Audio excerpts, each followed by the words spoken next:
આપણા બાળકોને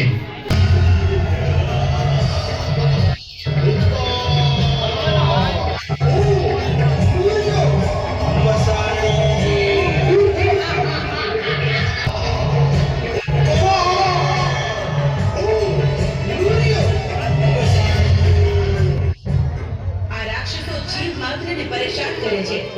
ચિત્તા બાળકોને ખાઈ જાય છે. માટે એમના ત્રાસથી નિર્દોષ જીવોને બચાવવા મારે કાબુલ દેશમાં જવું છે અને નૂરિયા મસાવીને મારવો છે. હજી હરકો નથી આવશે. હજી હરકો નથી આવે પછી તમે વાળો